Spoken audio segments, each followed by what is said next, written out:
پیارے دوستوں، آج ہم آپ لوگوں کو 3 عورتوں کی 3 مکاریوں کی کہانی سنانے جا رہے ہیں جو کہ بہت دلچسپ اور سبق آموز ہے۔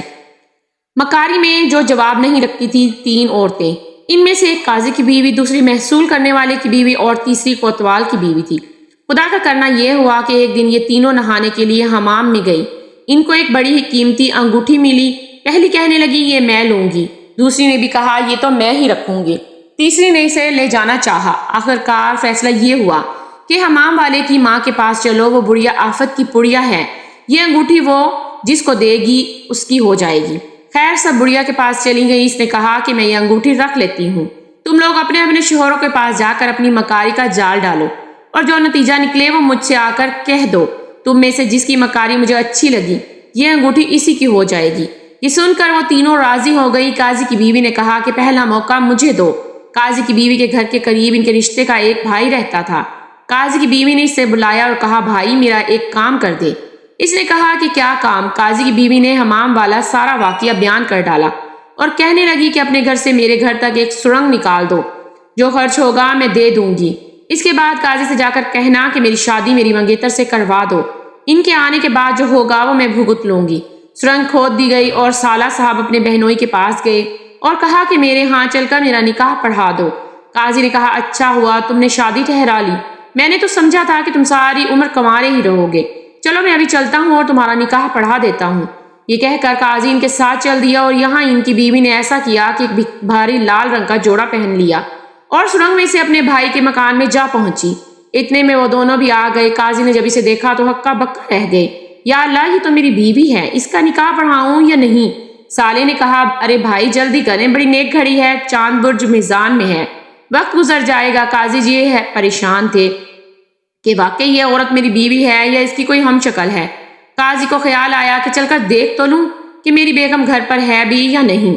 قاضی نے کہا کہ میں نکاح تو پڑھا دیتا ہوں، لیکن مسئلہ یہ ہے کہ خطبہ نکاح گھر بلایا ہوں، ٹھہرو میں ابھی لے کر آتا ہوں۔ جب وہ گھر آئے تو بیوی پہلے سے ہی گھر پہنچ چکی تھی، وہ ایسے لیٹی تھی جیسے سو رہی ہو۔ قاضی نے کہا کہ بیگم کیسی طبیعت ہے؟ بیگم نے کہا کہ اچھی ہوں، رات کو کچھ بے چین تھی اس لیے اب تک لیٹی ہوں۔ اطمینان کرنے کے بعد قاضی جی سالے کے گھر آئے۔ انہوں نے دیکھا کہ دلہن وہاں پر موجود ہے۔ انہوں نے دلہن کو دیکھا تو سوچ میں پڑ گئے۔ دلہن نے کہا کیا بات ہے، گھور کیوں رہے ہیں؟ نکاح پڑھانا ہے تو پڑھائیے، نہیں تو کوئی اور قاضی آ جائے گا۔ آواز سن کر ان کا شک اور بڑھ گیا، مگر کیا کرتے، ایک طرف اپنے سالے کا خیال اور دوسری طرف فرض کی ادائیگی۔ آخرکار انہوں نے خطبہ نکاح کرنا شروع کر دیا، مگر جب دلہا دلہن سے پوچھنے کی نوبت آئی کہ انہیں یہ نکاح قبول ہے یا نہیں تو ان کی نظر دلہن کے مسے پر پڑی۔ اب ان کو یہ یقین ہو گیا کہ یہ میری بیوی ہی ہے۔ اب وہ اگر یہاں سے جاتے تو کیا بہانہ کر کے جاتے؟ وہ کہنے لگے کہ میرا وضو ٹوٹ گیا ہے، میں ابھی آتا ہوں۔ سالے نے کہا کہ آپ یہی وضو کر لیجئے، مگر قاضی کہاں سننے والے تھے، بھاگے بھاگے گھر پہنچے۔ دیکھتے ہیں کہ بیوی پلنگ پر لیٹی ہے۔ یا اللہ کیا میں دیوانہ ہو گیا ہوں، یہ کیا ماجرا ہے؟ بیوی نے جب یوں باتیں کرتے دیکھا تو کہا میاں آج آپ کو کیا ہو گیا ہے، گھر میں آتے ہو پھر چلے جاتے ہو؟ قاضی نے کہا کہ مجھے آج ایک ایسا شبہ ہو رہا ہے جو تمام عمر نہیں ہوا، اور شبہ بھی ہوا تو کس پر؟ تم جیسی نیک بخت بیوی پر۔ اتنے میں اس کی نظر میز پر رکھی ہوئی سیب پر پڑی۔ یہ دیکھ کر ایک ترکیب ان کی سمجھ میں آئی تو انہوں نے کہا بیوی سیب کھاؤ گی؟ بیوی نے کہا کہ ضرور کھاؤں گی۔ انہوں نے سیب کے 2 ٹکڑے کیے، ایک بیوی کو دیا اور ایک اپنے پاس رکھ لیا اور بھاگتے ہوئے سالے کے گھر پہنچے۔ وہاں پہنچ کر کیا دیکھتے ہیں کہ یہ عورت کے ہاتھ میں آدھا سیب ہے۔ یہ دیکھ کر ان سے رہا نہ گیا اور آدھا سیب دلہن کے ہاتھوں سے لے لیا۔ جب ٹکڑوں کے ملایا تو دونوں ٹکڑے مل گئے۔ قاضی صاحب بگڑ گئے، مگر ان کے سالے نے کہا کہ اگر مجھے یہ معلوم ہوتا کہ آپ یہ آفت برپا کر دیں گے تو میں کسی اور قاضی کو بلوا لیتا، اور خدا کے لیے تشریف لے جائیے یہاں سے۔ صاحب نے سوچا کہ بہتر ہے الٹا سیدھا نکاح پڑھوا دوں، اگر اس نے دوسرے قاضی کو بلوا کر نکاح پڑھوا لیا تو بیوی بھی ہاتھ سے جائے گی۔ انہوں نے خطبہ نکاح پڑھنا شروع کیا تو ان کی نظر دلہن کے ہار پر پڑی۔ وہ فوراً اٹھ کھڑے ہوئے اور بولے یہ تو میرا ہار ہے۔ دلہن نے کہا واہ قاضی واہ، تمہاری آنکھوں میں لگتا ہے پانی اتر آیا ہے، جو ہر چیز کو تم روتے ہو۔ نکاح پڑھانا ہے تو پڑھاؤ ورنہ یہاں سے چلے جاؤ۔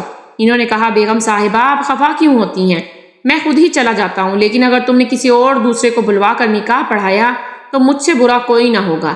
یہ کہہ کر وہ اپنے گھر آئے تو دیکھا کہ بیوی وہیں ہار پہننے بیٹھی ہے۔ بڑے پریشان ہوئے، یا اللہ میرے ساتھ کیا ہو رہا ہے؟ بیوی نے کہا کہ تمہاری آنکھوں میں کیا پانی اتر آیا ہے جو تم ہر چیز کو گھور کر دیکھ رہے ہو؟ یہ سن کر قاضی کو ہوش آ گیا، کیونکہ یہ وہی الفاظ تھے جو دلہن نے ادا کیے تھے۔ کہنے لگے، میں کچھ دیوانہ ہو گیا ہوں۔ بیوی نے کہا، ہاں، یہ تمہاری دونوں آنکھیں خراب ہو گئی ہیں، معدے کا علاج کرو ورنہ میرا جینا مشکل ہو جائے گا۔ قاضی نے کہا، دعوت میں زیادہ کھا لیا تھا۔ بیوی نے کہا کہ تم اپنے معدے کا علاج کرو ورنہ میرا جینا حرام ہو جائے گا۔ میاں نے کہا کہ میں ابھی حکیم کے پاس جاتا ہوں۔ یہ کہہ کر وہ پھر اپنے سالے کے گھر آئے۔ اس نے کہا کہ تم تو کہہ رہے تھے کہ میں کل نہیں آؤں گا، اب کیوں آ گئے؟ انہوں نے کہا کہ بھلا تمہارا نکاح پڑھانے کا حق میرے سے زیادہ کس کا ہو سکتا ہے؟ دلہن نے کہا کہ قاضی صاحب، تم ضرور دیوانے ہو گئے ہو، یا تمہاری آنکھیں خراب ہیں یا معدہ۔ تم اپنے معدے کا علاج کروا لو ورنہ تمہاری بیوی کا جینا مشکل ہو جائے گا، کیونکہ معدے کا اثر دماغ پر ہوتا ہے۔ یہ الفاظ سننے تھے کہ قاضی صاحب آپے سے باہر ہو گئے اور دلہن کو ایک زوردار تھپڑ دے مارا اور گھر آ گئے۔ یہاں آ کر دیکھتے ہیں کہ بیوی اپنا غرارہ سی رہی ہے۔ اب وہ سمجھ گئے کہ ان کی بیوی بھوتنی ہے یا کوئی چڑیل ہے جو یہاں بھی رہتی ہے اور وہاں بھی پہنچ جاتی ہے۔ اس خیال سے ایسا دھچکا لگا کہ واقعی دیوانے ہو گئے اور پاگل خانے تک پہنچا دیے گئے۔ جب بیوی نے دیکھا کہ اس کی مکاری انتہا کو پہنچ گئی تو حمام والے کی ماں کے پاس پہنچ گئی، سارا واقعہ اول سے آخر تک سنا ڈالا۔ بڑھیا نے کہا، شاباش، خوب کام کیا، اور محصول والے کی بیوی سے کہا کہ لو بی بی، اب تمہاری باری ہے، ذرا اپنی کاریگری تو دکھاؤ۔ محصول والے کی بیوی نے گھر آ کر اپنی اینا یعنی اجرت پر دودھ پلانے والی عورت کو انگوٹھی والا واقعہ سنایا اور اب بولی، مدد کرو میری، باقی میں خود سنبھال لوں گی۔ یہ سامنے جو سوداگر ہے، میں جب جب باہر جاتی ہوں مجھے بری طرح سے گھورتا ہے، تو اسے جا کر کہہ دے کہ آج رات کو عورتوں والے کپڑے پہن کر آ جاؤ، لیکن میرے لیے کچھ نہ کچھ تحفہ ضرور لانا، میرے شوہر باہر جا رہے ہیں اور کوئی بھی خطرہ نہیں ہے۔ سرکار گھر آئے تو بیوی نے کہا کہ میاں، آج رات میری ایک سہیلی آ رہی ہے، تم رات کو دفتر میں ہی سو جانا، مگر بازار سے کھانے پینے کا بہت سا سامان بھیج دو۔ میاں نے کہا کہ میں اتنا کچھ بھیج دوں گا کہ تمہاری سہیلی بھی خوش ہو جائے گی۔ رات کو 9-10 بجے تک کھانے کا سامان آ گیا اور وہ سوداگر بھی آن پہنچا۔ محصول والے کی بیوی نے اس کی خاطر بہت تواضع کی۔ اس نے اپنا نقاب اتار کر ایک طرف رکھ دیا اور کہا، میں ابھی آتی ہوں۔ باہر گئی اور اپنی نوکرانی کو کہا کہ اینا، میرے خاوند کے پاس جا اور کہہ کہ آپ کی بیوی نے عورت کے لباس میں ایک مرد کو گھر بلایا ہے۔ وہ نوکرانی گئی تو بیوی واپس سوداگر کے پاس بیٹھی۔ محصول والے کو یہ خبر ملی تو پریشان حال بھاگتا ہوا گھر آیا۔ نوکرانی نے اطلاع دی کہ میاں آ گئے ہیں۔ سوداگر نے کہا کہ مجھے کہیں چھپا دو ورنہ تمہارا شوہر مجھے مار ڈالے گا۔ عورت نے کہا کہ گھبراتے کیوں ہو، یہ سامنے صندوق پڑا ہے، اس میں کپڑے اتار کر گھس جاؤ، میاں کے جانے کے بعد میں تمہیں نکال دوں گی۔ بیچارہ صندوق میں جا بیٹھا۔ اس عورت نے صندوق کو تالا لگا دیا۔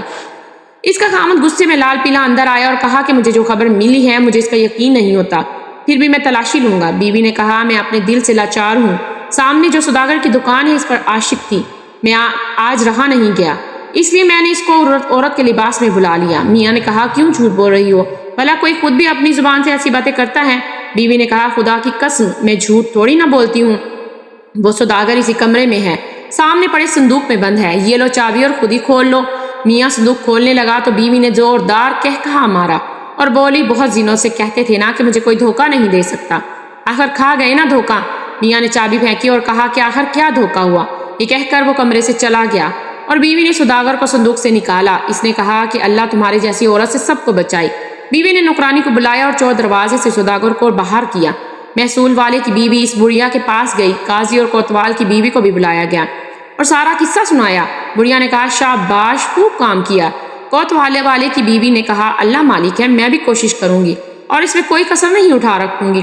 کوتوال کی بیوی نے اپنی نوکرانی کو بلایا اور کہا، سنبل، یہ 100 دینار اور کپڑے کا جوڑا ہے، شہر سے باہر جاؤ اور قلندروں کی جو محفل ہے وہاں جا کر دیکھو کہ کس قلندر کی شکل میرے میاں سے ملتی ہے۔